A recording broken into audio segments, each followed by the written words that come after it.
All right. So what's the average cell tower lease buyout? A lot of people want to know, what's the like what does cell tower lease buyouts go for?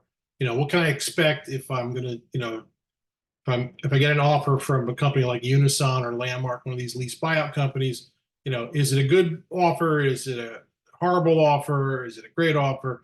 You want to know, what they are. As a general rule of thumb, the average cell tower lease buyout, it depends on what language is in your lease agreement, right? So there's different things that'll influence the value. I'll go into that in a second, but you're looking at an average number of roughly 16 to 17 times, 17 and a half times your annual cell site or cell tower rental. Now, with that said, let me just share my screen real quick and let's see here. Okay, so what's the average cell tower lease buyout worth? What's the average cell tower, easement sale worth?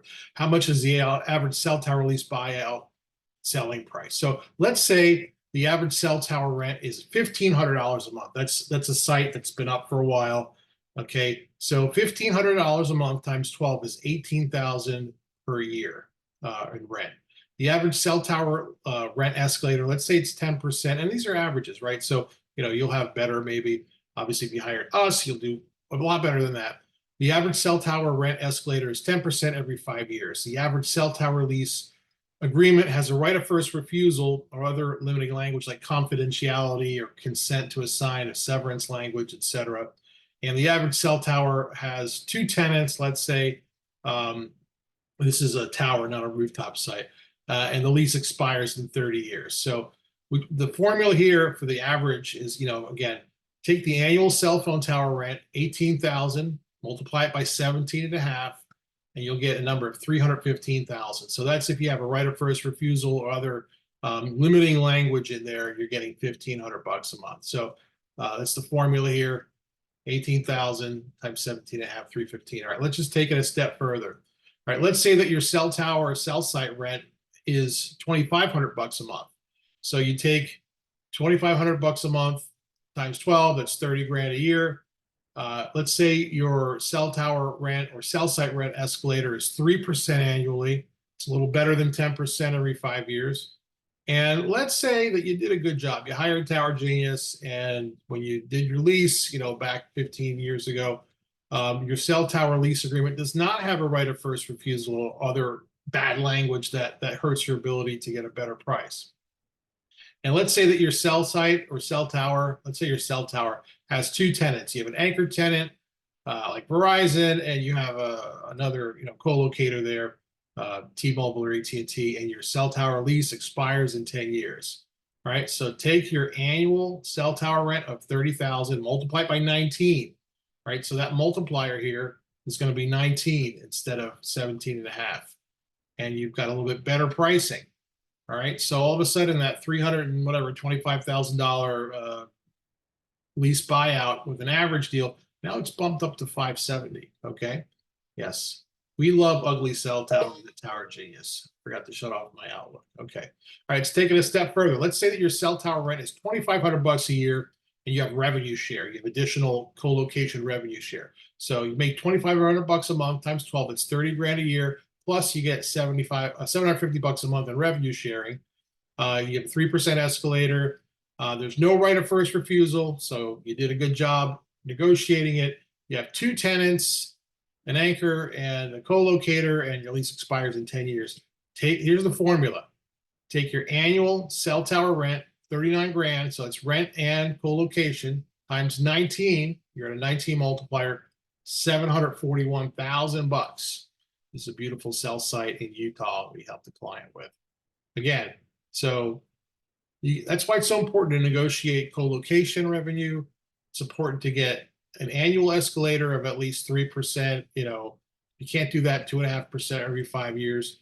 Get the ROFR eliminated. You don't need a right of first refusal. We have hybrid language we can give you when you hire us, and watch the confidentiality language. All of a sudden, you got a nice deal here, $741,000 with a co-locator on there. But let's go one more. Let's go one more step here. Let's say you're in a city, right? And you have a rooftop cell site, and you're earning $97.50 per month. For each, well, I'd say total, so not for each rooftop carrier. There's nobody's making $97.50 a month on a rooftop. That's a typo. Sorry, folks. All right, so let's just say you have 4 different tenants up there, 3 tenants, I'm sorry. So it's not for each rooftop carrier. Again, that's an error. But let's say your total gross monthly rooftop cell site rent is $97.50. Let's say, or you got 3 carriers. You got Verizon paying you $3,800. You got AT&T paying you $3,200. You have T-Mobile paying you $27.50. And you have Dish paying you $1,500.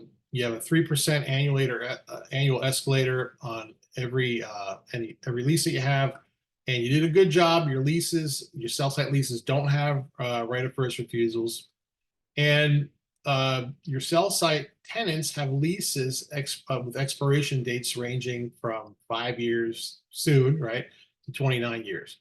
All right, so take your annual cell site rent of $117,000. I don't think I included, I didn't include the Dish. So if you took 45, 38, and 33, let me just get my calculator because I probably should have done this before I got on the YouTube here. 45,600 plus 38,400 plus 33,000. Yeah, that's 117,000. All right, so take that annual cell site rent. We did not include Dish because Dish is kind of toxic now, unfortunately, until they come out of financial, rehab. 117K times 19, 2.223 million, 2,223,000. That's what you can expect if you're selling now. Right now is a great time to sell.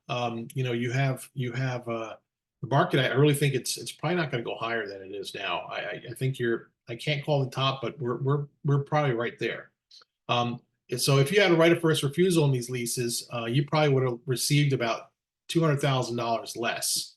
So you'd be probably under 2 million if you had these ROFRs in your lease agreement. So don't be an average cell tower lease seller. Make sure that your cell tower lease buyout is not average.